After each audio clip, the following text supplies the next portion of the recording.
Many, if not all of us,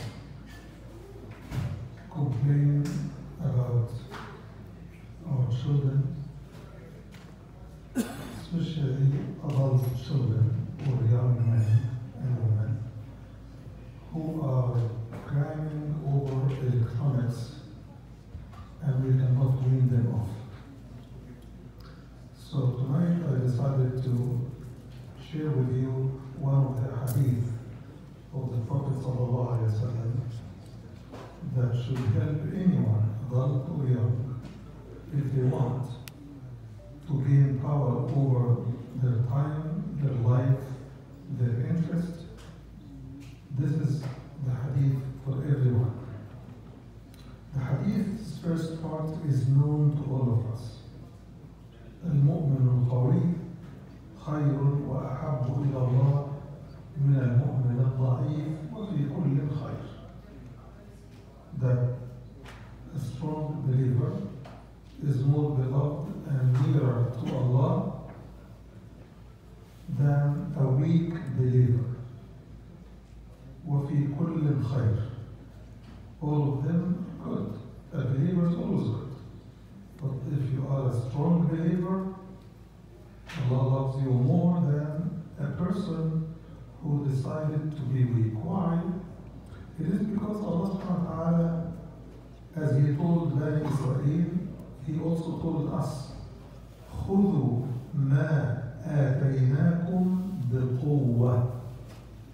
Take whatever we have given you with power, with commitment, with strength, with resolve, with determination, because without that, our hold for Islam is very weak, and anyone who slams us on the hand will drop Islam.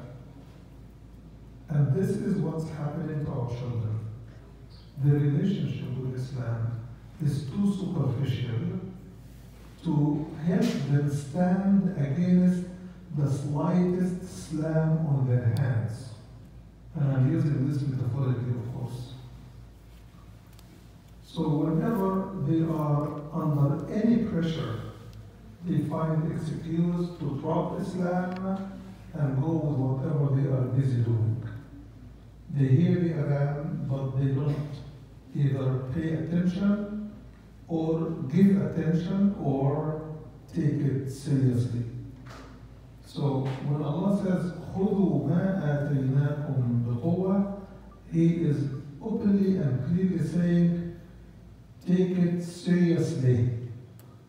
And He goes as far as saying, in Surah Al-Tariq, إِنَّهُ لَقَوْلٌ فَصْلٌ. This is a decisive matter, which means the Quran, this deen, is the final call on the fate of humanity. إِنَّهُ لَقَوْلٌ فَصْلٌ. Further, to assure us what He means, He says, وَمَا هُوَ بِالْهَزْلِ. It is not a joke.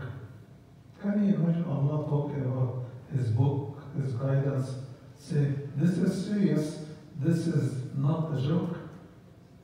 Does He need to do this? Of course. Because, number one, He does it. Number two, most of us, most of our children and families do not take the Quran and Islam in general as serious as we should, as serious as we could. And the single false excuse that everybody is relying on, I'm doing my best, I cannot do anymore. And when that excuse becomes obviously false, we get shocked.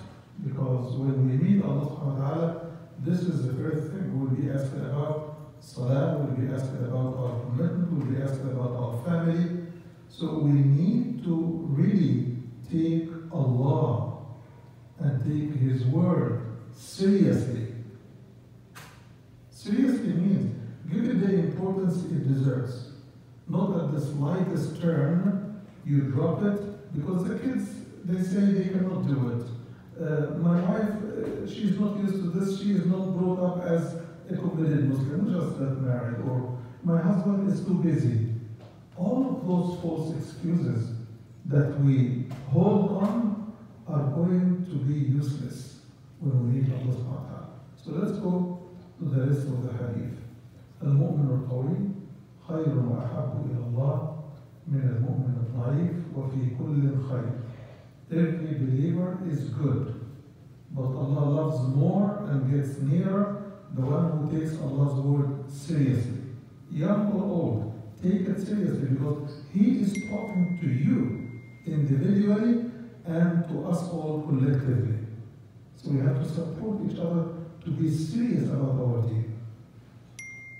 The next, clear, direct instructions. The first statement is, احرص على ما ينفعك. Be keen and be serious to pursue that which benefits you. Isn't this logic? That I should be pursuing what benefits me, I should pursue it seriously and take it seriously. Otherwise, I will be lost. If you don't take your schooling seriously, if you don't take the guidance of your parents seriously, if you don't take the Prophet ﷺ seriously, if you don't take Allah seriously, nothing is left to be serious in your life. Everything will be lost. So, ihris and al-hirs, the Prophet ﷺ describes it in another hadith as holding on with your canine teeth to the book of Allah and to the Sunnah. عضوا عليها بالنواجذ. Hold on to your deen like a prey that Allah has surrendered to you. Don't let it run away from you. In an opposite hadith, he says, ما لي آخذ بحجزكم عن النار وأنتم تتفلتون مني كما تتفلت الإبل من عقلها. Why is it that I am trying to protect you from hellfire and you're trying to run away from me as camels are running away from the rope that ties them in place? And you're running towards hellfire. This is the description. So the first advice, احرص على ما ينفع. If we raise our kids to define what benefits them, give it priority, and put the effort, the serious effort, to achieve these goals they set for themselves, they will not have time to waste. And this is key. The reason they are stuck with what is pleasant is because they don't have something serious to use their life for. So they leave the math, the geography, the history, English, science, everything is left, and seriously, they are giving those important study subjects their minimum effort. Could a tree give you the best produce if you give it minimum care? No, you have to give it enough care to sustain. So likewise, the school is not going to pay off for you. This life is not going to pay off for you unless you give it the effort and the seriousness it deserves. So the verse 1, احرص على ما ينفعك. To be keen to pursue what benefits you, you have to define what benefits me most. This is how we set priorities. What benefits me most is 1, 2, 3, which forces every individual, young or old, to organize his or her life around what benefits us all. What benefits my community, what benefits my family, what benefits my country, what benefits me personally.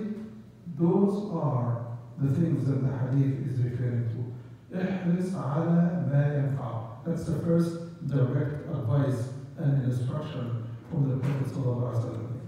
Then you say, but some things that I am keen to achieve are difficult. So the second advice comes to tell you, وَاسْتَعِنْ بِاللَّهِ. Seek help from Allah. Seek Allah's support because وَمَا رَمَيْتَ إِذْ رَمَيْتَ وَلَكِنَّ اللَّهَ رَمَى. You put your little effort, Allah will bless you. But you put serious effort, Allah will bless you more. But if you put no effort, what is Allah going to support you to do? You don't put an effort. So the first step, put the effort, define your priorities. The second step is seek help from Allah to support your effort. What is the third? The third advice is وَلَا تَعْجَزْ. Because most of us say, but there are things beyond me. If something is beyond your effort, your knowledge, your skills, your ability, it means one of two things you have to do. Either you seek the support of people who are good at it, right? Or if there is none, then submit fully to Allah, because He is the one who is going to put these people your way. He is the one who knows where your interest is. Sometimes we need to move away from where we are. Sometimes we need to change town or country or family or anything else, because our interest is first to save ourselves from hellfire. With it, to also save our family. But when the family drags you to hellfire, leave it. Leave it. We know that this is what wise people have always done. When a friend is dragging you towards hellfire, leave him, cut him off. When a habit could take you to hellfire, cut it out. Stop it, quit. This is what we need to teach our children, so that our children will have rules. I really hope that every one of us would not only teach this hadith to our children and explain it to them and help them apply it in their life, but even post it in the rooms and in every other room in the house. Because this is the guidelines for living a Muslim life. May Allah subhanahu wa ta'ala help us raise the best Muslim children and help us apply Islam into our life.